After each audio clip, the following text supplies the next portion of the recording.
delighted to welcome our 4 esteemed guests, including from the European Investment Fund, where he's been since 2014, heading the Southern European investment activity, focused on private equity and mezzanine funds. That's Matteo Squilloni. Kind of a round of applause, please, for Matteo. Morning.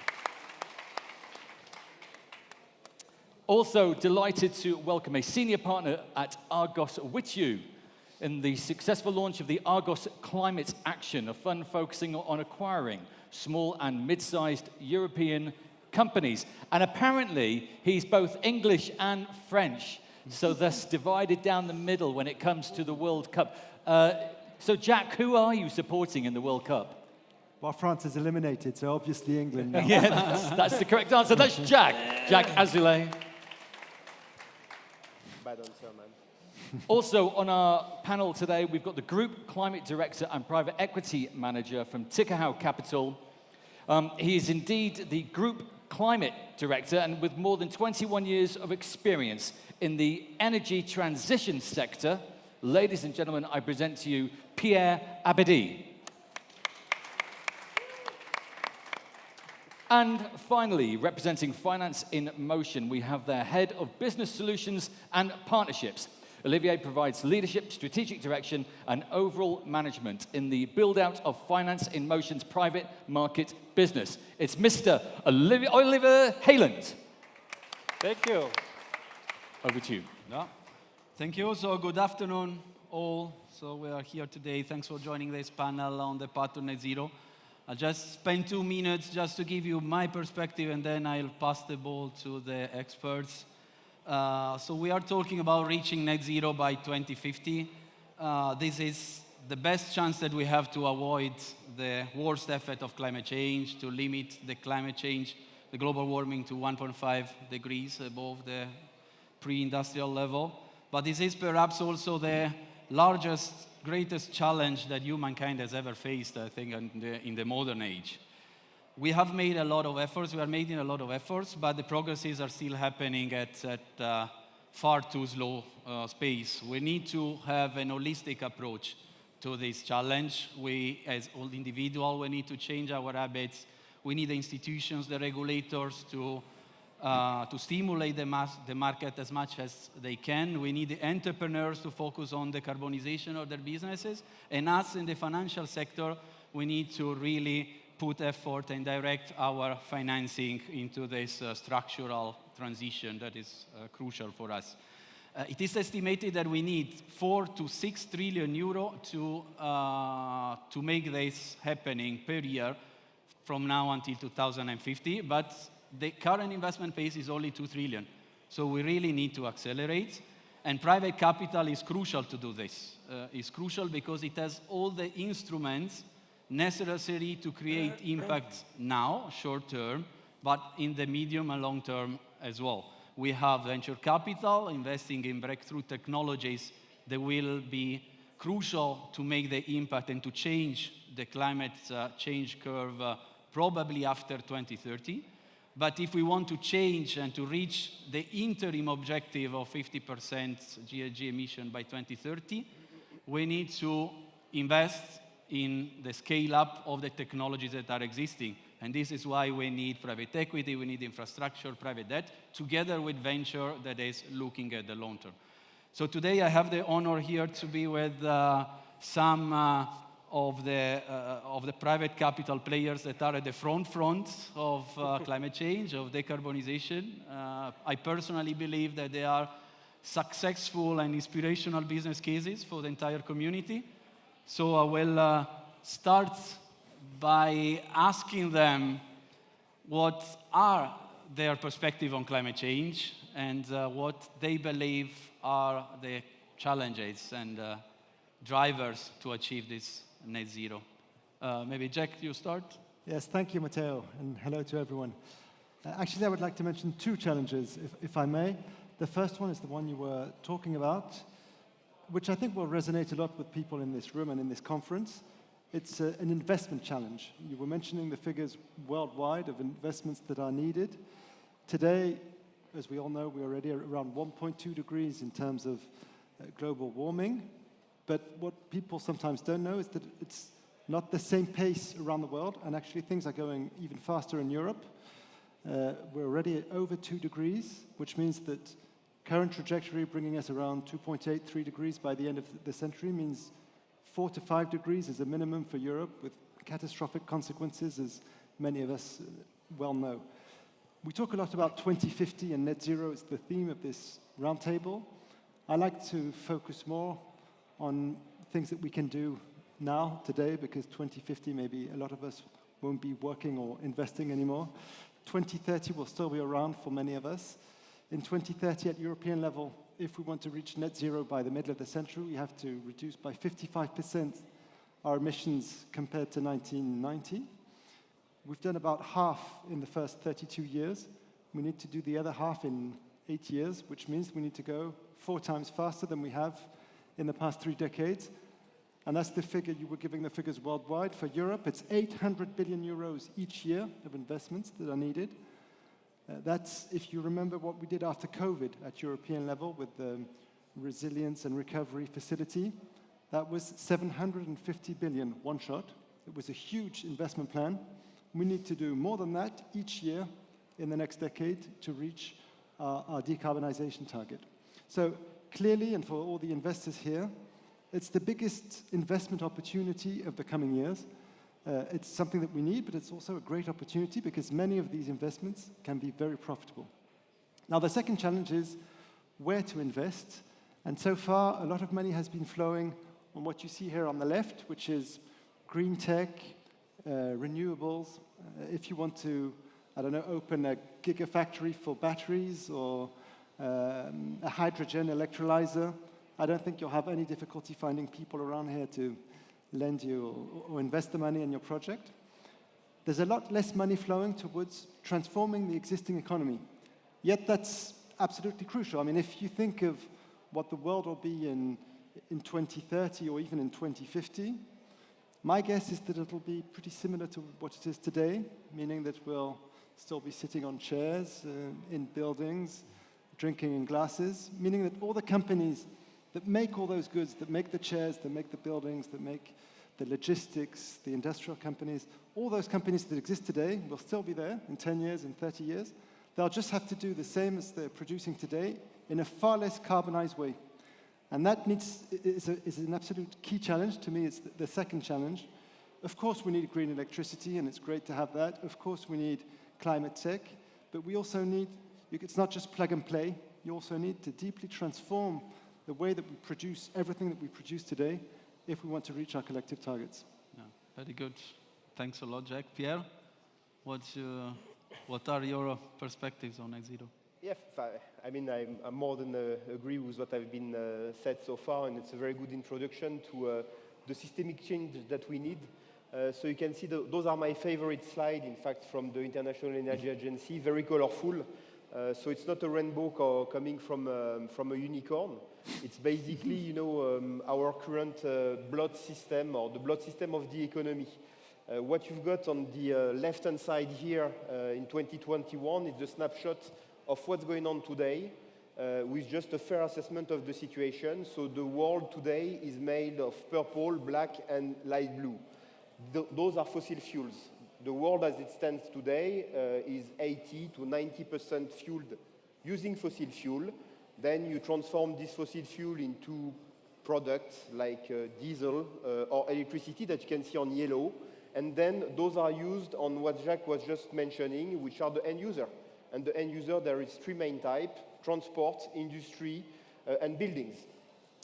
What is very interesting on this slide is the fact that on the absolute right of the left chart, you've got the ultimate end user. For the transport is a car.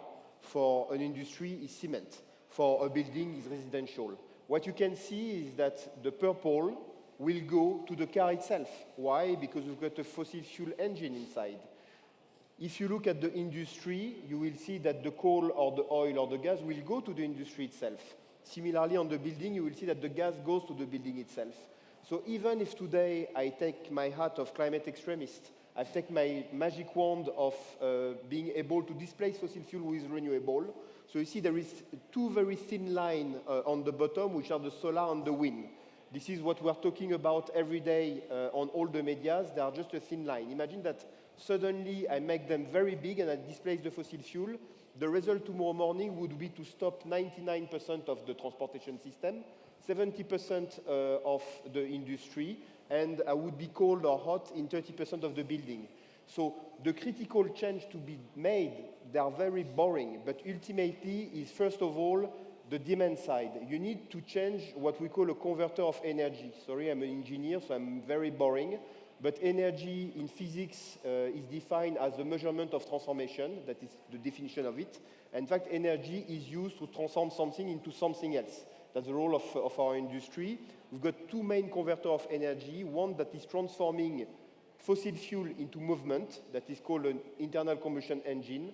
And you need to transform that by electric engine. And then there is mostly fossil fuel transformed into heat today. Tomorrow, we need to have a cooling system as well. So those are called boilers. You can see that on the right-hand side, you've got the picture of the EIA by 2050. This picture is made of yellow. Yellow is electricity. So that's why they keep saying, and this is not heard because the media do not read report, that what is the cornerstone of the decarbonization is the global electrification. In fact, they call that global electrification and efficiency. Why efficiency? Because when you shift from a gas boiler to a heat pump, you are going to have an efficiency that comes from 80% for the best of the gas boiler to 400% for heat pump. That's physics again. When you go from an internal combustion engine that is doing 30% efficiency, transforming fossil fuel into movement, you go to 90% efficiency, electrifying it. You change the demand side, you see that in the middle you've got a big belly of yellow. Yellow is the electricity, and that's the grid. They just released a report last week, in fact, a few days ago, that shows that if we want to fulfill this plan, we need to deploy 80 million kilometers of power lines by 2050. Okay, do you know something that is at 80 million kilometers? It's the planet Venus. If you stop the milestone in 2030, it's 30 million kilometers. Do you know something that is at 30 million kilometers? It's Mars. So in France, you don't need to have a yellow vest in the runabout protesting, but you need to have yellow vest, just installing power line every year. And basically, you are talking about something that is a huge pinch point of the situation. When you've done this, well, ultimately, you can start to phase out your fossil fuel. And that's the plan. The plan is basically you change the end user with converter of energy, you invest into the grid, and then you can push more low carbon sources of energy. Some of them you can pilot. That's called nuclear. Some of them you cannot. That's called wind and solar. And that's the master plan. And you see this master plan is very boring, but it requires quite a lot of money. I will go very quickly on the quantum because you just mentioned it. The next slide. Today, we are investing 1.7 trillion, 1.8 trillion in this value chain. So you can see here three parts of the stack. The top of the stack, the purple one, is basically the end user side. The middle one is the grid, and the bottom one is the renewable. We came 5 years ago when we launched our first fund from 1 trillion per year to 1.8 trillion today.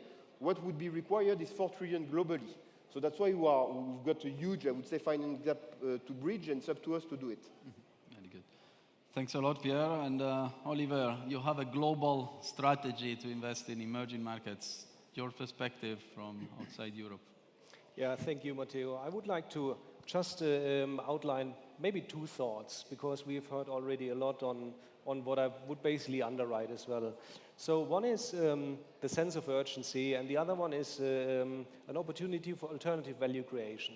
So sense of urgency, when I look around here, I see a lot of people who are presumably younger than we are, and when we talk about net zero, there is one specific problem with it. There is a procrastination, So you mentioned it, not a lot is happening right now. We don't invest enough. Sometimes it seems like maybe we can just wait for the next generation amongst you to pick all this up. Yeah? I don't think this will work. What has really changed something also in the conversations which we have with clients, with investors, with parties which we collaborate with, is that this year has been a very special year. In Europe, we had these heat waves with 45 degrees over a couple of days. We had floods, droughts. We had a lot of incidents which ultimately also destroy a lot of GDP. And on the other hand side, people really could relate to that. Some people were either affected by a change in their travel plans, which was the light version. The other version was that they are basically affected in their livelihoods.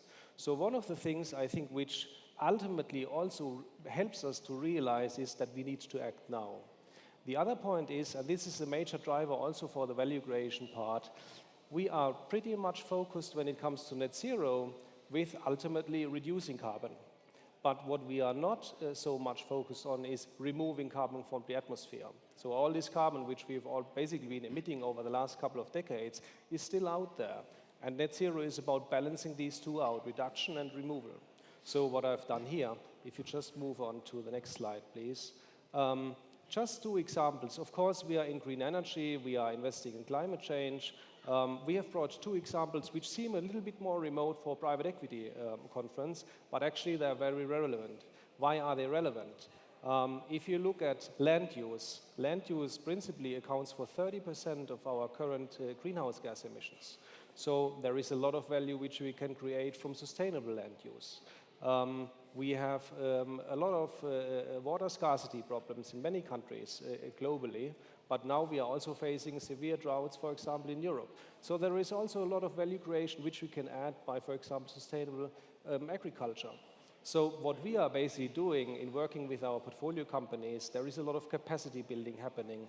And then from our investment approach, we also try to basically change the dynamics when it comes to net zero, try to introduce practices which ultimately help us to save carbon. For the forestry investments which we do, we exclusively do afforestation. That means we are basically planting trees on areas which have previously not had a tree cover. That ultimately helps to create carbon sinks. We need more of these sinks because if we look at carbon removal, there are basically only two options. One is the technology option, so we can basically rely on whatever kind of carbon capture storage which we can basically leverage and scale, and the other basically is carbon removal. Both is in its infancy stages, but where we can achieve a lot of value is actually with sustainable land use. That's very interesting. I mean, I told you we had the guys that were at the forefront of the net zero revolution. Told you before. Now, maybe to enter into a bit more practical example, Oliver already gave us a couple of very nice ones. Pierre, how's the strategy of Tikehau, the one you're implementing, is shaping this net zero revolution? Yes, so historically, in fact, we have launched our first decarbonization fund back in 2018. I'm fairly happy, in fact, to share those results today because it's now 5 years that we have launched this. I'm fairly happy to share it as well in this assembly, and fairly happy as well because I met here in the assembly two people that were early, I would say, supporters of this fund. So here you've got Benjamin Pertarno and Johan Kojol that were our first supporter there. So please stand up, because you need to applaud them. And it's the first time that I'm going to share that in public. So we've got now a portfolio of companies in this fund that have raised 1.4 billion of 14 companies. And those are very boring companies doing global electrification, as I said, energy efficiency, and promoting low carbon sources of energy. I got the question about, okay, what is the impact of your fund? In fact, if you cannot really answer with an asset or something that you can define, it's very difficult to say that you've got an impact. If you look at the output, this is the output of our portfolio companies. You've got money that goes into a legal framework that is called a company, employing people, making something. If you look at the energy efficiency, you can see a company like SETI, that is a company nearby Nantes, 7 factories, 1,600 people, making doors and windows. Their output on a yearly basis is 12 hectares of double glazing, triple glazing, or high-efficient door. Why it's important? If you look at the carbon footprint of France, and the High Council of Climate just released one report there, you will see that the building in France represents more than 20%, perhaps 25% of the CO2 emission of France. 2/3 of it are coming from individual house, and in fact, 1/3 of those emissions could be avoided if you would insulate and change the windows or door of your house. So here, the output of this company just implementing 12 hectares. So it's basically you go on the top of a hill, you look around you, and you see plenty of windows and doors laying on the floor on a yearly basis in France. Company like Aegis, also very boring engineering company, they're currently doing the Grand Paris project. So they've got a big machine that are currently drilling holes in Paris and the suburb to interconnect 200 kilometers of railway with the current system. So this project is the biggest project of the world. In fact, when it comes to public transportation, on a standalone basis, it will avoid over its lifetime, once built, 26 million tons of CO2. So 26 million tons of CO2, to give you a reference, is 1.5 times the carbon footprint of Paris on a yearly basis. On the renewable side, we have been developing the last 5 years 1.8 gigawatt of renewable. We've got a pipe of 12 gigawatt currently under construction. It's roughly the capacity installed that were made in France. So you see, with just 1 billion euro, we managed to capitalize companies that are currently putting on stream quite a lot of assets that reduce today the carbon footprint of the existing. If you look at the next slide, in fact, what does it mean in economic terms? Those 14 companies, it's 30,000 people working in 30 countries. It's a bit more than 4 billion euros as an aggregate as income for the company themselves. And it's nearly 500 million euros of EBITDA. And you see here, we are talking about the real economy top line growth 40%, EBITDA growth 35%. Each company, they've got between 10, 50, 100 million euros of EBITDA. So they are companies that are profitable. At the same time, they are sustaining a huge megatrend that is the decarbonization megatrend. The outcome of it is reducing the carbon footprint, and this is basically an analysis that you can call a scope 4 analysis. So we are going to assess on each company what is the effect of having those assets put in place. If you put a window, if you put a door, if you put an energy efficiency system in place into a factory, if you put renewable, over the lifetime of those assets, you are going to reduce the carbon footprint of the existing. That's now 5 years that we are doing this exercise, so we can share here for the first time, in fact, the cumulative result over this work. And you can see that on a yearly basis, the first year we managed to avoid directly or indirectly through our portfolio, and over the lifetime of those assets, 1 million tons of CO2. Last year it was 5 million tons because we have deployed much more and we've got 14 companies. Cumulatively, it's roughly 11 million tons. So this portfolio, doing gross LBO, in the real economy, investing 1.4 billion with the co-investment over 10 years' time, and over the lifetime of all the underlying assets, I would expect to be able to reduce the carbon footprint of our economy by roughly 20 million tons of CO2, which is at the same time big or not, because ultimately, you know, it's a lot, but it's, as I said, roughly 1 times the carbon footprint of a city like Paris. It's part of the holistic approach, no? It's one step. Jack, you also raised recently a strategy on decarbonization. Yes. What can you tell us about the impact of the strategy?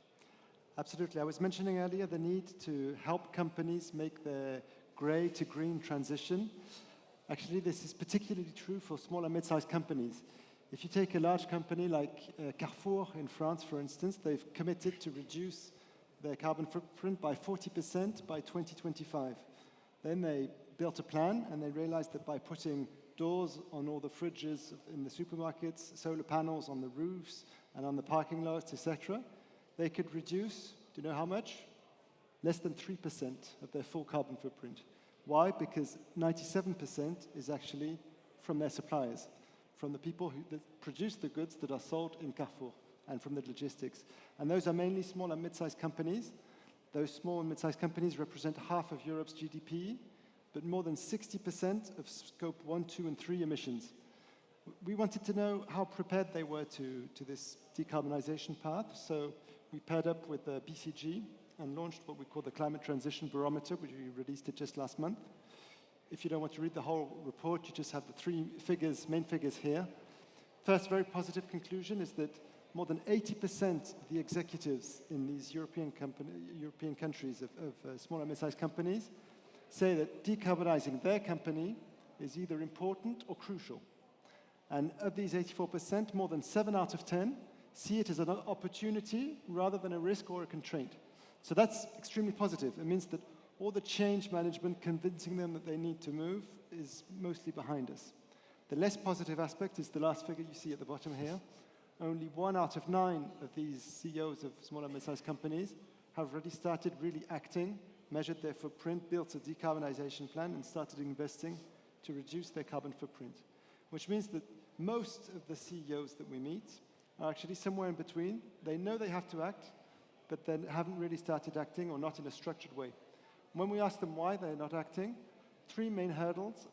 This is in the next slide, is really very obvious. I mean, you ask any CEO, he'll tell you, it's going to cost me, it's complicated, and I don't have the expertise, I don't know how to do it. No news there, it's what you see every day. That's exactly what we're trying to do with Argos Climate Action, is bring to these CEOs both the funding and the expertise, helping them finance the transformation, and also have the know-how to build the decarbonization plan. And so why do we think that this strategy of greater green transition of SMEs can have a very strong environmental impact, but also at the same time bring buyout returns and strong financial performance? For the 3 reasons you see on this slide, we believe that a company that's a sustainable leader in its sector, the greenest in its industry, will have stronger growth. I was talking about Carrefour, but you see that in many other industries. If you're the most decarbonized, more and more you will have a competitive advantage, because on top of price and quality, the carbon footprint is becoming a criterion to decide on your suppliers. You will also be able to answer this greater demand, because you will attract and retain the best talents. I mean, that's absolutely key for the growth of small and mid-sized companies. The second is a bit less intuitive. It's on profitability. People often think that investing in sustainability is costly and reduces profitability. It's true that often you need to invest to transform your company, to insulate the buildings, change the machines, etc. But then, in fact, what we're doing is energy efficiency, logistics optimization, circular economy. So you have lower energy bills, lower logistic bills, lower raw material bills. So it's more CapEx, less OpEx. I'm pretty new to this industry, but I think that's what you call investing. So it's actually an investment case. And last but not least, I don't know what green finance will be in 5 to 10 years, but probably a lot bigger than it is today. I'm not sure there'll be that many more strong companies on markets with strong tailwinds that are also the most sustainable in their market. So there'll probably be what economists are starting to call a greenium, or a premium for the valuation premium for these strong green companies in their industry. So what we're trying to prove here is that you can have both at the same time, strong environmental performance and strong buyout returns. Yeah, thanks, Jack. It's very insightful. Now we started by saying we had a challenge. We discovered that it's not only a challenge, but a great investment opportunity. Now, Oliver, to close the panel, a very important question. We are all aiming at this net zero objective. Has this changed the way that we work, the way that the industry, private capital industry, is working? It does, and it will continue to do so. So if we look at what's happening right now, and sometimes it doesn't, if you are in the situation, you don't see how much change is ultimately coming down the pipe. But if we look at what's currently happening, we have a lot of transformational drivers which are really changing the face of the industry. So the first wave you could basically describe as creating a data pool. Yeah? So a lot of people are currently basically really consummated with getting the reporting right. What has really been a groundbreaking reporting standard was basically the TCDF. Now we have a broader coverage also from a mandatory perspective for us Europeans. We have basically asset management, financial market participants covered by the SFDR. Our portfolio companies will be covered by the CSDR. We have now in the US the SEC catching up with climate change disclosure rules. So there is a lot happening which will create a lot of data points. It's inconceivable that in the future there will be companies out there who will not be reporting. That will not work. So if you look at what's happening in this first wave, now what's next? Next is basically, and that relates directly to what you outlined with the greenium or the valuation premium, we will be seeing carbon pricing. We have currently not really efficient mandatory carbon trading systems. So there is a lot of reliance on voluntary carbon credits. We see also that there is a lot of value creation to be done in strategies like sustainable land use, sustainable forestry, and other. other strategies. But where we will really see a change is, and it's just started out in October, is CBAM. So we have now this new legislation in Europe, which will ultimately introduce a carbon tax for emission-heavy imports. So that will basically will be a game changer, in particular for the countries which want to import in Europe. For them, basically, it's leaving money on the table if they leave the decarbonization to us, if we tax them. So we will see that will have ramifications also in these countries if they want to be competitive. The second, what's basically changing is we are changing the entire culture, behavior, our business practices. We can already see that. If you look, for example, at how does the hiring work? How many people are now being hired with climate skills and capabilities? How many people have net zero in their job titles? All this. So we basically see that across strategy, governance, investment value change, a lot of things basically are happening at the same time. Last point, PE investment flows. The only thing which we can say is we know that a lot of money will have to be applied towards net zero. I think that's pretty clear. If it's 150 million over the next 30 years, or if it's even the 4 to 5 trillion per annum, it's quite a lot. But what we can say is that basically no asset will remain untouched. Great, so I see the bleeding time Yes. there that is saying that we are over time by 12 seconds, so I think we did a very good job. I hope it was insightful for the entire audience. We'll not go anywhere, we'll stay here, so if you have now comments, just reach out to us and we'll be happy to discuss with all of you. Thank you.